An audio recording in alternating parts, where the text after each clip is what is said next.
başarı çıkarın. Kalbıma ornayan bu sessizlikte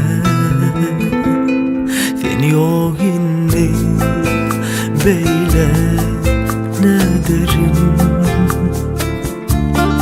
Dostları üstüme gelen bu sensizlikte ikimiz mehirin bu öyü terk etmediler. Suyun son ayrılıp olur mu, cevabını bilmem, sorulur mu?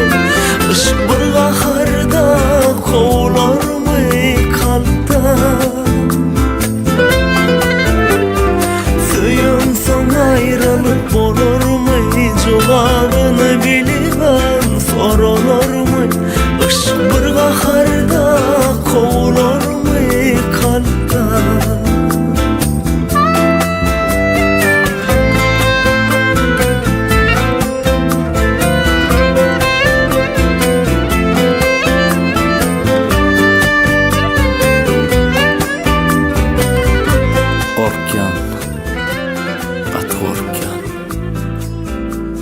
Sonra bu meni katı kıynandırar deyip korkyan.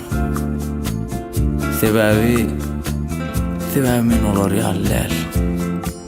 İşleyen işim, yaşayan durmuşum olordan katı tapavutlu. Menin katı süyen. Şoň üçinem ona ente katı yakınlaşman kam uzaklaşmak, onu unutmak izleyen. Katı korkyan.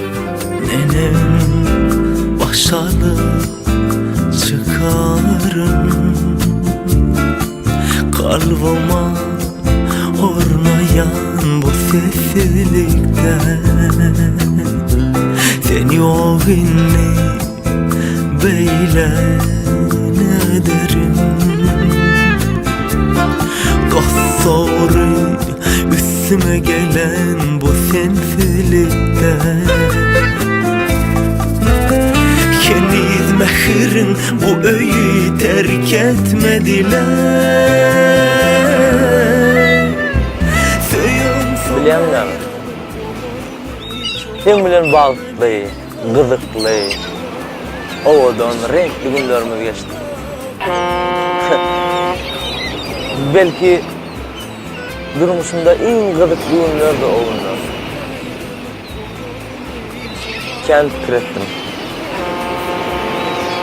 İkimizin söýümüziň esasında bizim bagtly bir durmuş kurup bilmejekdigimizi göretirdim. Şoň üçinem bir işler käkeniz gitdi.